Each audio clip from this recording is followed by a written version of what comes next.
Hello, hello. Welcome to Talk About It Tuesday. My name is Tosca Di Matteo, founder of Tosca Coaching and Consulting.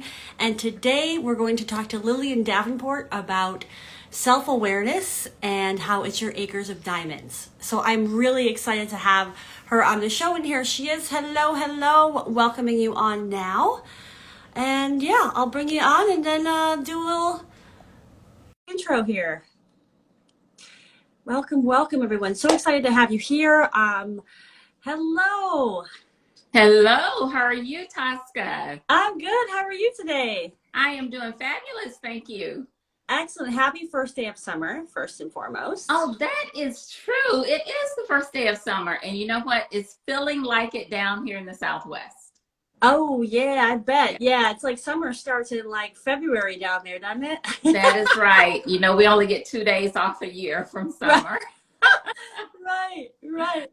Well, thank you so much for being a part of this show, for coming on, for taking your valuable time. I do this for those who may be new to the platform. I do this because I want to bring diverse perspectives and experiences to the table in service of helping people find their way into leadership development, into healing, into self-development and growth. So I think this topic that you're passionate about is so important. So I'm really excited to dive into that. Well, so happy to be with you today and to join you in this conversation. Thank you. Yeah. And, I think what I typically do is I just hand it over to have you introduce yourself, to kind of share the life kind of experiences that kind of shaped you, and to get the audience to get to know you a little bit more before we kind of dive into the specifics. Well, that is perfect. I'm glad to share with you this morning. I am a native Mississippian. So if you're outside the United States, that's in the South. So the southern part of the country in the United States. I am the ninth child, so I'm the youngest of nine.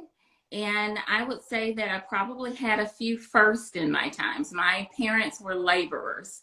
And what they really taught us was to work hard, keep our head down, stay out of trouble.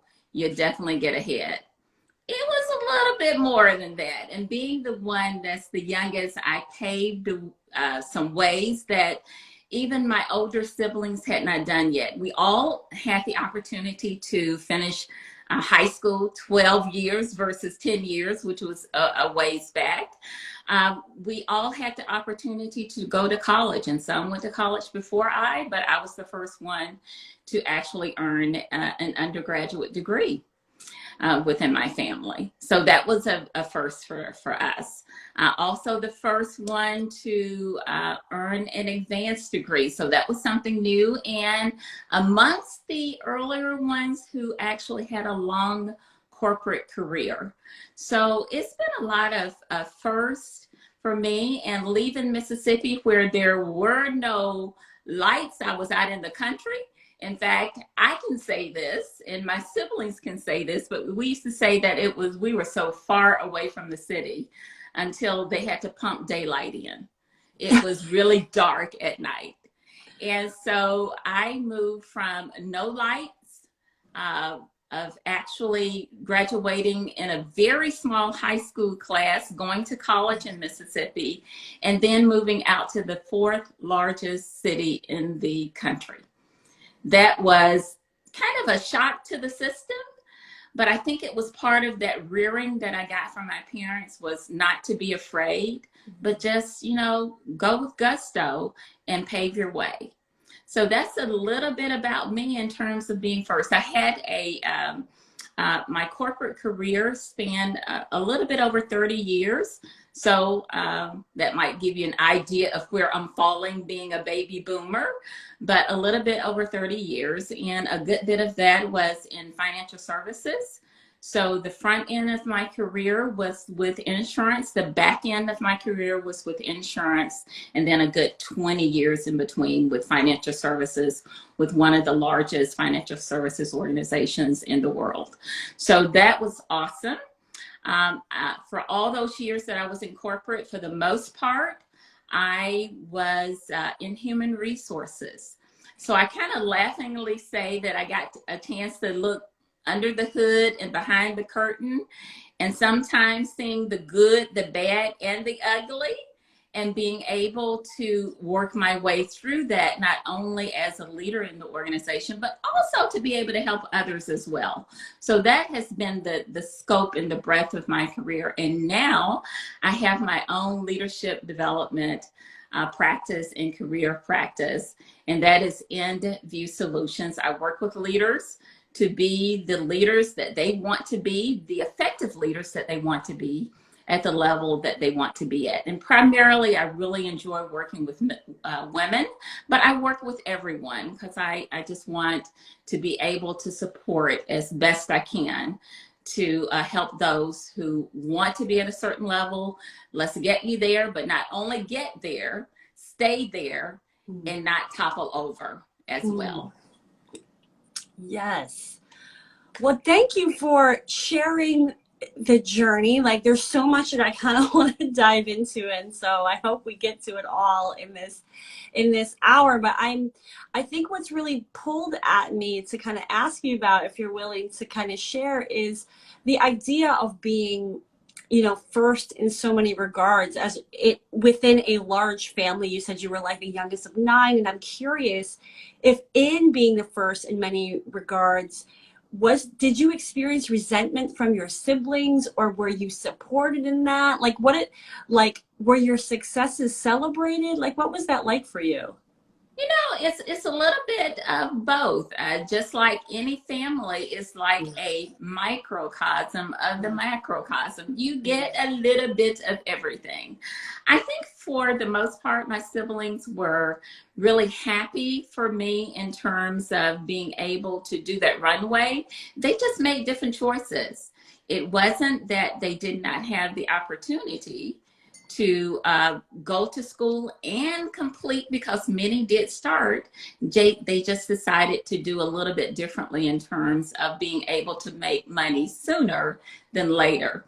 The funny thing is that when I was graduated from high school, and many of my siblings had moved up north by that time, so in the Michigan area.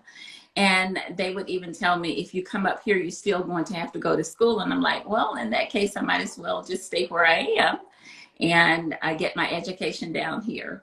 So I think there was some definitely applauding that I was able to do that. I am proud to say, after I finished my college degree, I've had 3 siblings to go back and earn their degrees, so finish what they started.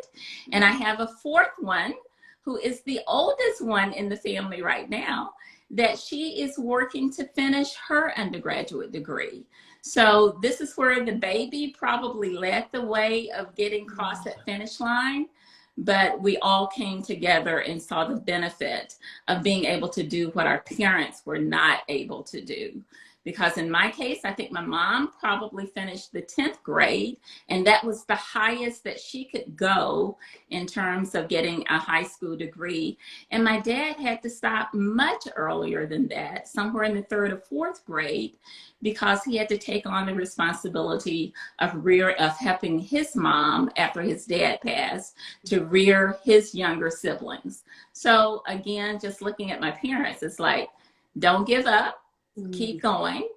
Everything is possible. Wow. Well, and you know, I'm not surprised that you serve as an inspiration to your family, and I'm sure that only continued in your career to serve. I certainly hope so. And you know, I guess that also sparks a question, because, you know, today, and you're, you know, I think what you're really passionate about is this idea of self-awareness and how critical that is. And so I'm curious, in growing up being the youngest, did you kind of grow up being very aware of your surroundings? Like, is that kind of how you learn to navigate the world? Like, what role did self-awareness play for you, even in your youth? Well, in my youth, and right now when I'm working with clients, especially with clients who are experiencing imposter syndrome, let's say, for instance, or even how we're just showing up. I have been able to look back to just growing up and be able to understand, well, why is it that Lillian acts the way that she acts sometimes? I'm talking about Lillian in the third person, but myself. And so one of the things that really comes to play for me is I am very much an introvert. Those who know me really close to me, they know that I probably observe more than I actually engage in conversations. Well, when I began to look back at what fed into that, when I was young, my mother worked outside the home. And so that meant that the grandparents stepped in. And in this case, it was my paternal grandparent, grandmother who stepped in. And she was in her 70s. And so when she would walk to visit her friends in the country, you walked every place, even if it was 2 or 3 miles. If she walked to visit her friends and we sat there for a couple of hours, then I, being someone who wasn't even 6 years old at the time, children were meant to be seen, not heard.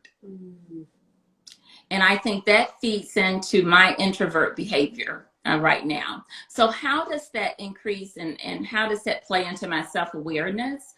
From a leadership perspective, there are some times that you don't need to just be seen, you need to be heard.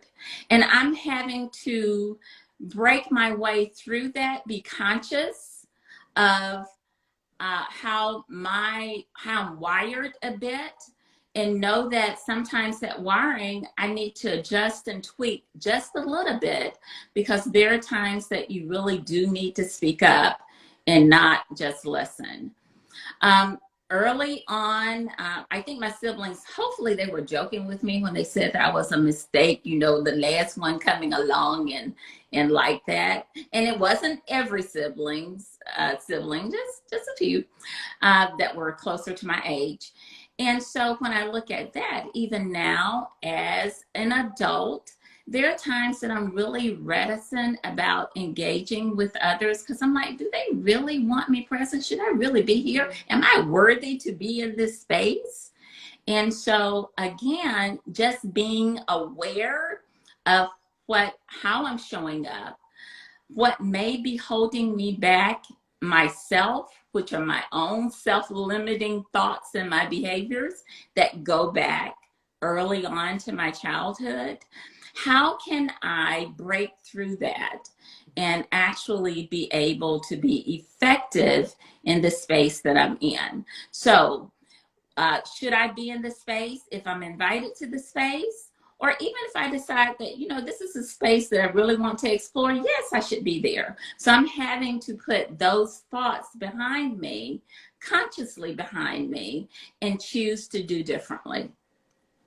Yeah, wow. Like having had those kind of growing up with those dynamics and those thoughts on top of what it means to be a Black woman in a corporate America, on top of, you know, on top of everything else, like, and then like being able to like navigate that, like like how are you able to hold all of that and not get down on yourself, you know? Because I feel like that's just daily constant like challenges, because even when you get through the childhood stuff, even if you're like, okay, I see, you know, how this is showing up, but then you're dealing with all these other people that probably have zero self-awareness, and then how do you then navigate that? You know, that's an excellent question. I think it goes back to my roots and how I was reared. Again, remember what our parents instilled in us is work hard, keep your head down, stay out of trouble, you will get ahead. Um, and I will say that tough situations, I usually rise to the occasion of tough situations rather than tucking my tail and running away from them. And maybe that's because I'm that ninth child in the family and I needed to figure out how to hold my own, how to have a voice in the middle of being, you know, usually when you're the youngest one, it's like, it is, be quiet, be quiet, be quiet. But even then, I learned how to have a voice. I was not just acquiescing and holding my head down and saying, well, you know, whatever you say, it must be real. No, it is actually being able to assess situations for myself, work through the logic of what is real, what is not. Is there a piece of truth in what is occurring in the situation? Can I hold to that, learn from it, and be able to move forward? So I usually do not, and even though I know I wake up every day being Black, that is not something that's new. I don't wake up and go to work and say, I'm the Black woman who's walking in. That's never been the way that I have operated. In fact, I think because I don't operate from that perspective, probably made me a great human resources person because it was always neutral. When I'm working with my clients, if they're dealing with situations, it is not coming from a space of, are you a woman? Only because you're a woman? Are you a Black woman? Are you a Caucasian woman? Or whatever the situation might be. Here is the situation. Let's take a good objective look at it, see what's real, see what's Memorex, because that is not truth. Weed your way through it and determine how do you want to show up to be the most effective. And that's the way that I navigated my 30 plus years in corporate. Were they easy all the time? No, but they also were not a bed of thorns. It's just the way that we decide to take a look at it and how we actually deal with situations. And again, I would say with my 30 years, and I never try to hide my faith. I always would say sometimes I must be the warrior for the Lord, because there's sometimes you just have to stand up and speak. And that's what I did. And that's what I do today. Thank you for sharing that and how you navigate the world and what you're, like how you move through. It's just so beautiful. And I can't help but think, like, I'm like, dang, I wish I had Lillian in my corner when I had to get feedback. And right, because I'm just thinking about like how important that is, your superpower of like self-awareness and all of that, and just holding space for just, you're in a room with humans, you know, like, and is that part of what you think is really important about self-awareness, is really taking in feedback and seeing what do I really pay attention to and like what do I throw out? Because honestly, in corporate life, I think you got to throw a lot of stuff out because people aren't trained well in how do you really give feedback in an impactful way that's not attacking personality. I mean, I'd love to hear if feedback processing is a big part of like what you do. Well, you definitely, I want to make sure that we get to the processing of the feedback, but let's level set on, well, what self-awareness really is. So when I say self-awareness, I really go back to what Dr. Tasha Eurich, who is an organizational psychology, love her book, Insights, that she lays the foundation of self-awareness. There are two dimensions to it. Being internally self-aware and being externally self-aware. Internally self-aware is that we need to get a good sense of what our values are, because our values will be the drivers for our decision making, which of course will drive our actions. So if we have a good sense of our values, that's good. We also need to have a good sense of what our strengths are, what our aspirations are, what our passions are. So sitting down and really getting to know oneself from that perspective. But that's only one side of the coin. The other side of the coin is exactly what you're saying in terms of feedback. So how is it that we show up to others? How is it when I'm thinking that I'm coming across as being very professional? My tone of voice is not assertive, but it could be perceived as aggressive instead of assertive because of all the stereotype things that go on. So I do need to get feedback from others in terms of how do they see me, and I put the two together to come up with that holistic view of self-awareness. Now, in terms of feedback, I love it that one pastor says that everybody has, they can have an opinion, and I have the option to ignore it. Yes, First yes. thing. Now, if you're in a workplace, of course, and you're getting feedback from your leader, you possibly cannot just ignore it because they may be seeing something that you do not see. And the reason why you do not see it, or I may not see it for myself, is I am much more keen on being able to evaluate and give feedback sometimes to others than I will be on myself. So if someone, and throughout my career, if someone would tell me something in getting feedback that I really didn't think I liked, what I would force myself to do is to listen. But I would listen with the thought process of what part of this potentially could be truth and what is not. And if it is truth, is it something that I can do something about? Is it something that I want to do something about? And then decide how I would use that feedback that was given to me. Now, if it's coming from your leader, of course, and if the leader is saying that, you know what, your customers, you're just not showing up very well with your customers. Well, you can always ask questions. If you're telling me I'm not showing up well, can you give me an example of what that looks like so that I can get a sense of that?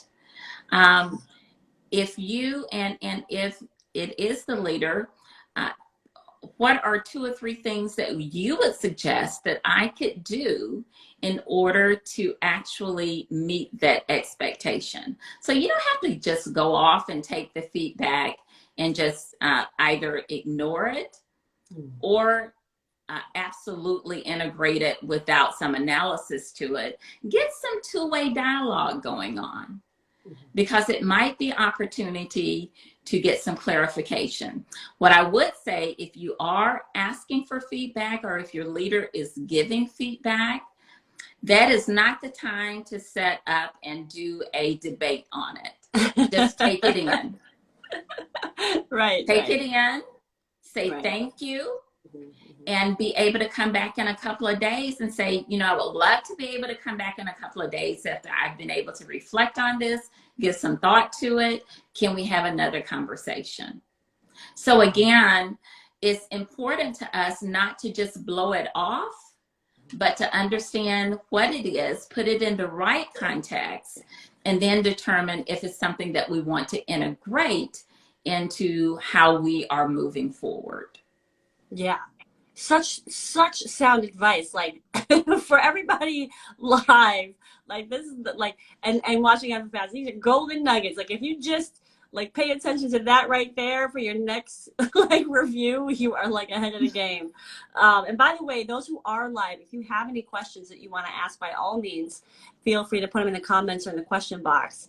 But this whole conversation, Lillian, really makes me think of, you know, look, I talk a lot about authenticity, about coming back to ourselves, about rediscovering who we are and like finding the freedom in that, you know, especially those who have been in corporate environments, who have been molded and twisted and turned to be what they're looking for, right? So I think, and I feel like what you're talking about is so much about authenticity in context, that it's, that to really be successful in these environments that we want to be successful in, we also just have to be aware of where we're turning things up and turning things down, and where we're being flexible with who we are, in order to thrive. I almost said the word survive, because sometimes it is that, because there's toxic workplaces, right, where that are more challenging, but like, how do you balance that? Like, how do you view that in terms of how do I like own who I am and all of me, and also take into account that this person is perceiving me this kind of way, even, you know what I mean, even though like it's bullshit, you know, part of my French here, but you know, like how do you, like what's your perspective on navigating those very tricky waters? Well, you know, the first thing is I cannot change your perception of me.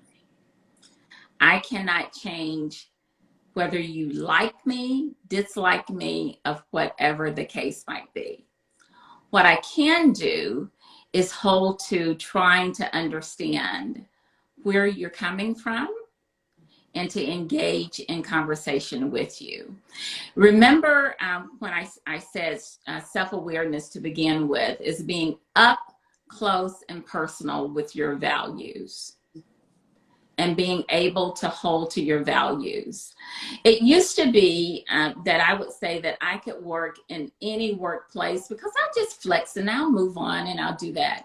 Well, the more that I stayed in my career, it came to the point to, I just don't want to.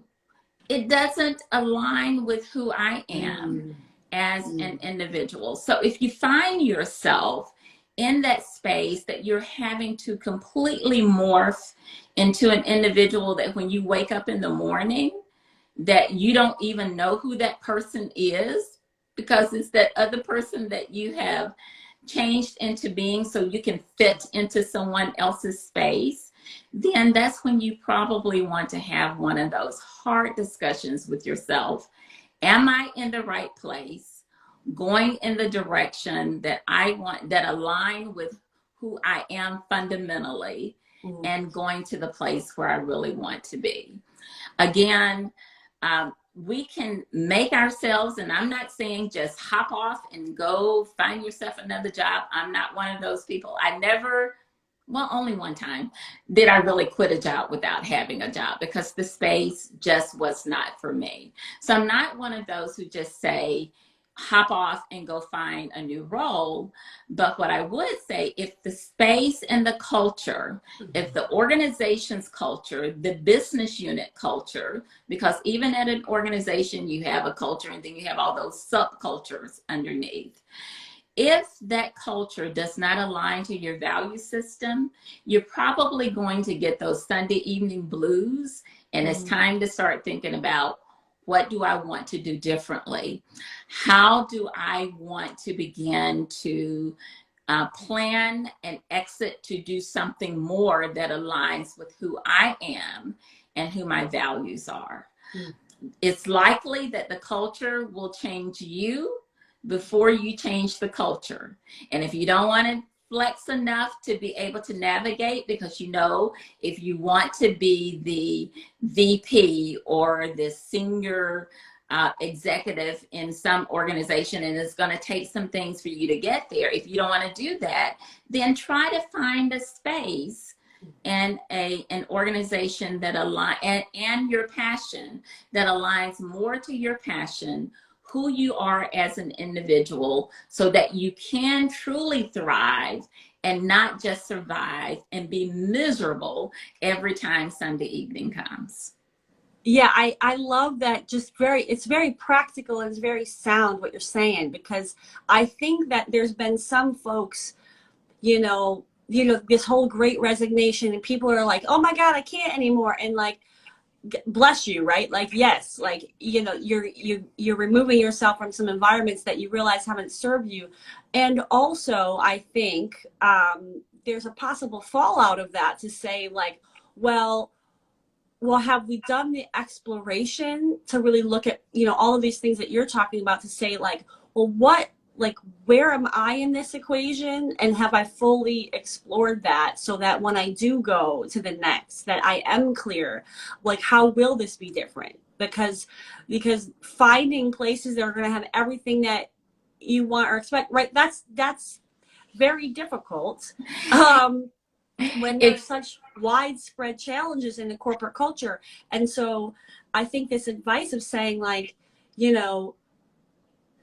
yeah, like being able to delineate between this is like an absolute no-go and I have to go and I have to figure it out, as opposed to, I think the way that I try to position with people is like when they're in situations where they feel like the values aren't aligned, well, here's where you can really experiment, because you know you're not here for the long term. Experiment with what you can do differently, how you can show up differently, how you can react and respond differently, so that now you've got some more tools in your toolbox for the next place if you face anything in the realm of what you're experiencing here. Exactly, exactly. And I would say, hard to hear, but you are the same whether you're in that space or in a different space. So the only person that you really can begin to change, influence is yourself. And we are, for ourselves, we're the hardest ones to lead. We're the most difficult ones to get to the point that, you know, maybe I really do need to do something differently. Maybe I need to show up a little bit differently. Maybe that time that I want to be absolutely transparent and tell people exactly what I'm thinking in terms of that horse is really not the right horse to be on. It's not that you don't have to be direct, it's the way that we deliver the messages. Mm-hmm. So it's those nuances that we're having to do from a self-awareness perspective. For the environment that we're in, working with these others to achieve these goals, the only thing that I can really control is me and how I show up to the situation. How do I engage with others to get them on board? How do I get people to listen to what I'm saying, to take me seriously, not to think that I'm that mean, angry Black woman and every time that I say something, it's coming out very aggressively. That's the thing that I can choose to flex and just make slight changes so that I can be heard in order to work with these individuals and get to the goals that we want to achieve and to get to the level in the organization that I really want to be. I wish that every day that I could come in and just be me. And I didn't have to worry about anything else. But even when I'm working with clients now, I cannot treat every client the same way because they are different. And I'm having to flex differently. And it's not that I'm changing, but I might have a little bit different approach in how I'm working with that individual based upon their situation, who they are, and what they're trying to accomplish. That's no different than being on a team at an organization or anything else. We have to flex. And what you're talking about is like some serious skill building, and all I can think about is like, I mean, how much, zenning out, and, meditating and just, I don't know, just finding the space within yourself, because I think so much of what you're saying is like is controlling our emotional reaction to things, right? Because we can't control how people are treating us or what they're saying. And I'm thinking about like an expression, like, you could be swallowing a lot of nastiness, right? Like, it's just, and I think these skills, like what you're talking about, like, these are the most important skills, in our world today. Like, how are we interacting? How are we showing up? How are we owning our stuff and like what's ours, and how are we separating that from, how others are treating us? And then how do we show up in integrity? I mean, that's just work. That is true, Tosca, and you kind of hit it. Some people would think that, oh, I'm self-aware and I don't have to do anything else. Well, I was telling you earlier about Dr. Urich, and she has done some research. And part of the research says 95% of the people that were part of this study thought that they were self-aware. When in actuality, only about 10 to 15% of leaders are really self-aware. And that is knowing clarifying how they show up and knowing what others, how they are being perceived by others, the impact that they're having on others. And what happens is the higher that you go up in an organization, who's going to have the nerves to tell you that you're being a jerk? Right. That you are not a nice person to be around. It's not very many people will do that. In fact, what they do is they vote with their feet and just leave, and you have no idea, or if you do have an idea, you could be so full of yourself that you really don't care. And that's part of that self-awareness as well, that you have people leaving and they won't even tell you why, because it's not worth it. Yeah. It's too much emotional spend to try to have that conversation to say, what's the impact that you're having on me? Mm-hmm. Now, on the flip side, from our own personal perspective, there are certain things that we just need to say, like they did in Risky Business. So I will not say the word itself, but sometimes you just need to say what the flip and move on. And that is not move on to another job. It's just that for that situation, it's not that important. So let it go. Mm-hmm. Will it matter next week? Will it matter next month? Is it really having a material impact on me? If it's not, let it go. Right. It's but like that's part of that awareness. Choose your battles, right? Choose your battles. Yeah. But it's part of that awareness of my knowing what's important to me, what's my value system, what are my strengths, what do I really need to play to, what are my weaknesses. When I'm stressed, and I remember this a long time ago, I know when I get stressed, I can get really short. It's like, you need to get off my back. I know what I need to do. Let me do it, but don't micromanage me for that. So when I'm stressed, what are some of my own behaviors that are showing up that could be putting distance between me and someone else? And then again, what's the impact of all of that when I'm working with this group of people, I'm interacting with this group of people, and I need to get things done? How do I need to maybe just maneuver just a little bit differently in order to accomplish the goal that's ahead of me? Am I selling myself out? The answer is no. But like you said, every battle is not worth fighting. And every hill is not worth taking. So choose your battles wisely based upon your value system. Yeah. Yeah, this is just like, it's so important because I think we can hit burnout when we are fighting every fire, and and then also, yeah, like which relationships are most important, and it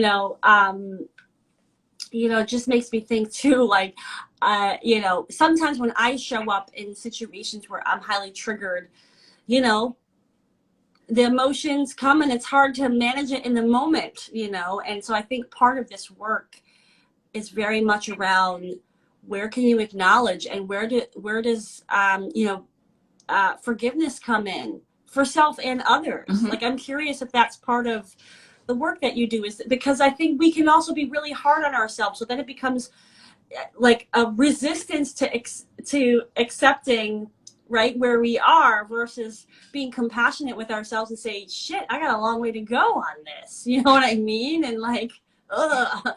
So I don't know, how does that play a role in your work? You are talking to a recovering perfectionist. And that's what I hear that you are saying there. And for me, it is helping myself. And, from my own life, I've had to come to the conclusion that I'm not perfect. Stuff will happen. Things will fall through the cracks. But did it kill anybody? No. Did anybody get sick over it? No. did it have any material impact whatsoever? It's something that could be recovered. So for the clients that I work with, you're absolutely right. Part of that is that perfectionist syndrome that we have. Stuff happens. I'm not telling you to go out and just automatically just make mistakes and see if you can deal with it. I'm not a psychologist, so therefore I don't give that type of advice. But what I would encourage any client to do is to really pay attention. Was it something that was material, or was it something that you learned from it, you integrate it into your toolkit, and you try not to make that mistake again? Now, when you keep making the same mistakes over and over and over again, well, that's different. But something that is an earnest mistake, it didn't get covered well, unless it had some life and death impact to it, put it behind you, put it in your toolkit. Try not to do that again, and give yourself grace, because we all need grace, because we're not perfect in what we do. And if you have children, they're the first one to let you know you are not perfect. And they're also the first one to help you to realize that you need to show grace. So the same grace that you're extending to them and to others, extend it to yourself. Yeah. There's nothing wrong with that. Yeah. No, it makes total sense. And so I'm going back to too, right? Like that, the title of this, right? Like self-awareness is your acres of diamonds. I'd love to like dive into that. Like, what does that expression mean? And what is there that we can kind of, cultivate from that? Well, there's a long story, and I'm not going to go into the long story, but apparently Russell Conwell did a commencement exercise, and this was his speech, and it was based upon this story. It's a story about a Persian farmer. His name was Ali Hafed, and he was very wealthy. He had a farm that had great crops, very, very, very much like Job, with everything, very plentiful there. Well, Ali had a visitor from a Buddhist prince. Before he had the priest, rather, before he had the visitor from the Buddhist priest, he was a man who was content, and he was a man who was very rich. He was rich because he was content. He was content because he was rich. When this Buddhist priest came along, he began to tell him a story about how the earth had been formed and how the Almighty had done a swirl. And when he finished the swirling, he just threw it out. And when he threw it out, it was all this heat that landed upon the earth. And as the heat cooled down upon the earth, you had the first thing that was formed was granite. And then you had silver that was formed as the next coolant, then the gold, and then the diamond. And as the priest was telling Ali Hafed about this story, he said that the diamonds were just so precious, they were valuable, and anyone who could secure those diamonds, they could either buy a country, they were going to be extremely rich. So Ali Hafed thought at first he was content because he was rich. He knew he was rich, and he was very a content man. But that night he went to bed not content, because he was like, where are those diamonds? And if I can just get those diamonds, I could buy a country. I could put my children and they could be on the thrones. And, I could be even richer than I am right now. So the next day he went to the priest and he asked the priest, tell me where these diamonds are. And the priest told him, well, they're located between two hills.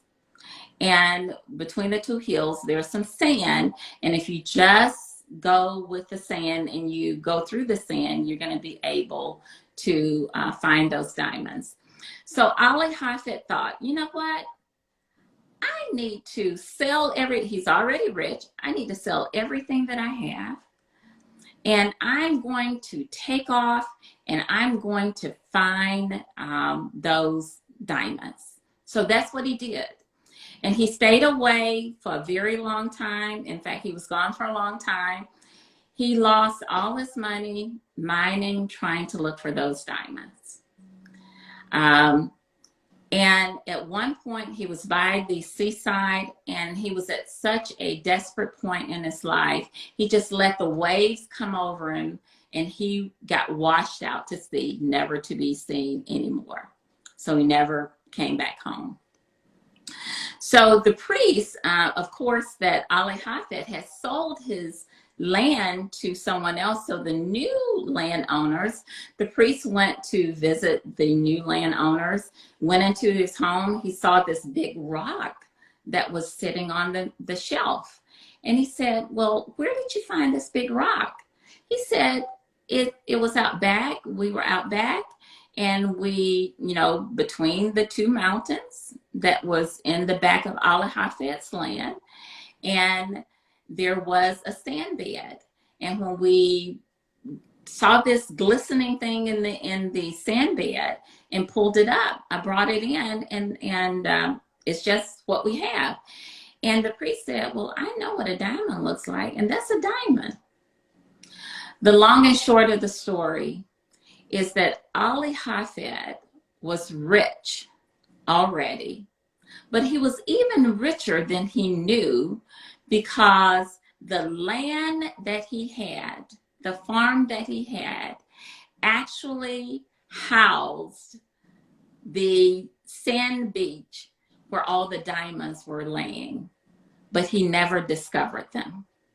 He gave up what was in his own backyard in order to go in search of something that was even more that he thought, but he already had that. Now, how does this apply to us? Oftentimes, we are looking to be like somebody else in someone else's lane.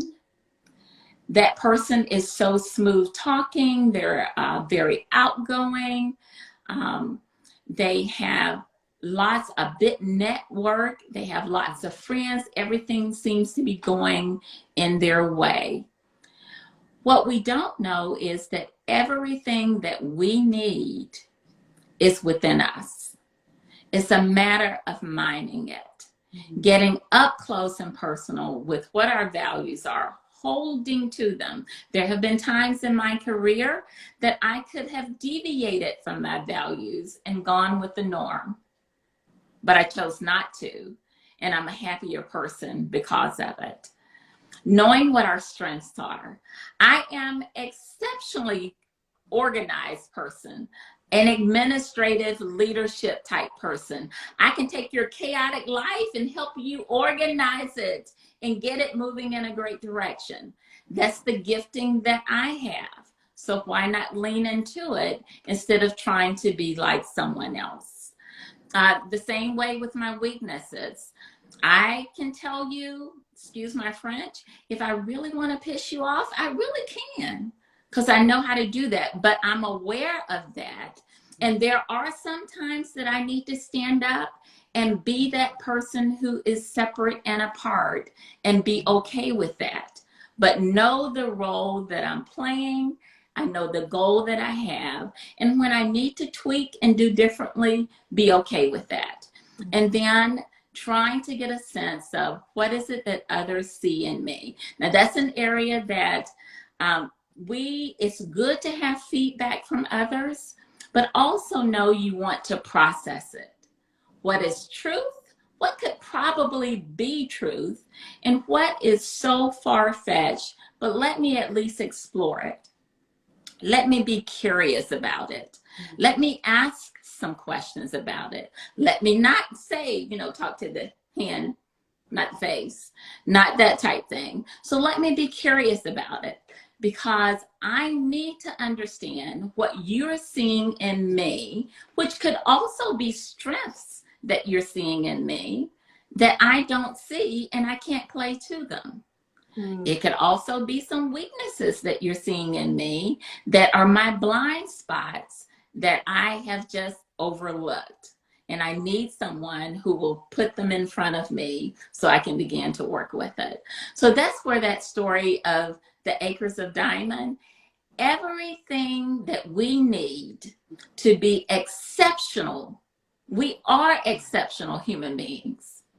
Everything that we need to bring out our very best and manage those things that kind of get in our way, we have it when we keep ourselves open to being able to look in our own backyard and not go explore someone else's. Drop the mic. Drop the mic. That was such a beautiful story. Such a beautiful and profound way of talking about this concept. Because what really comes to mind is this idea, and I think especially with women, that we got to go get the next thing, the next certificate, like we get, and all the comparison, and oh, I got to like get that skill and get that skill, and it's like, oh wait, what are you missing in your own backyard? Yeah, Kimberly Wooden is like, that's good, Lillian. I agree. I'm like, what, Thank you. like I'm just like where's the stage? Because that story needs to get to such a bigger audience, because I think it's like we lose ourselves because we are so inundated by what everybody else is doing, that I think we forget to unplug from that and really discover our own diamonds in a deeper way. So Absolutely. Absolutely. So, okay, so you talked a little bit about your diamonds, and I'm curious, like, how do you want to use your diamonds going forward in the world? I know you're doing leadership coaching, and like, what is the impact that you really want to have in your business and in life? Like, what's driving you right now? You know what's driving me right now? I know I have a good runway myself, but I am so invested in those generations that are just behind us. For me. So I'm a baby boomer. I claim it 100%. But there are some generations that are coming up, and not to stereotype, but the Generation X, the millennials, and then the Zers who are coming. They have long runways in front of them. And what I would love to do is what I did not have when I was early career and mid-career. Have somebody who can walk alongside. I want to walk alongside my clients and have them have a space that they can be authentic, they can be honest in what they are encountering, and not to tell them what to do, because I have a millennial son, so I know don't be telling them what to do. But I do want to help them to discover what's alternative they have, how to be their very best in the space that they have. The other thing that I want to really share with my clients is everything is not about someone else. The only one that you really can control is you. And so don't let anyone else cast shade on you. Try to dim your light.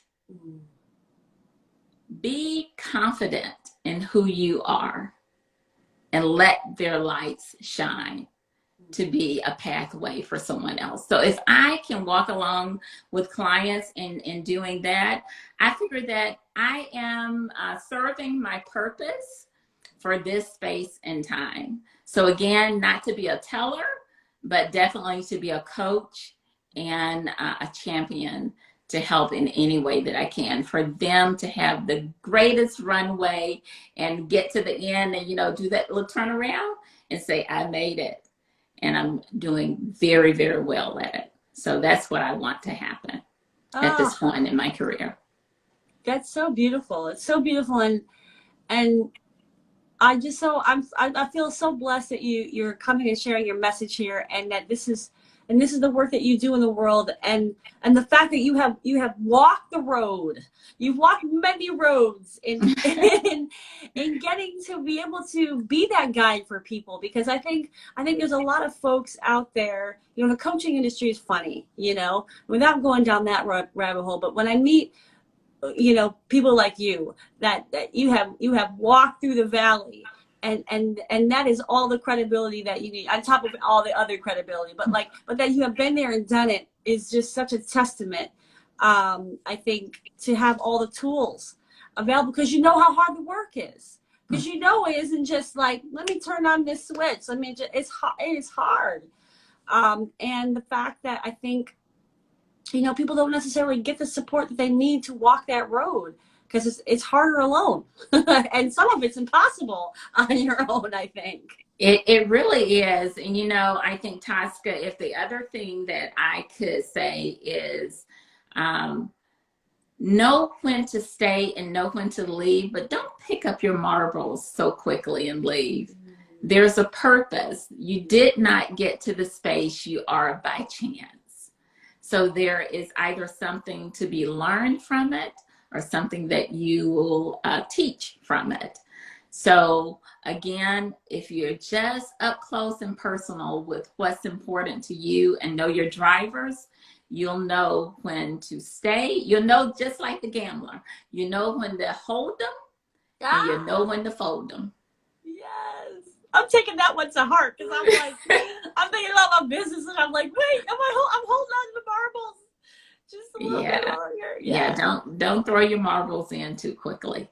And that's where I would say, if I just had someone that was walking with me earlier in my career, if I had tissue on my foot, that person would have been able to gingerly say, okay, tissue's on your foot, let's see how you want to course correct.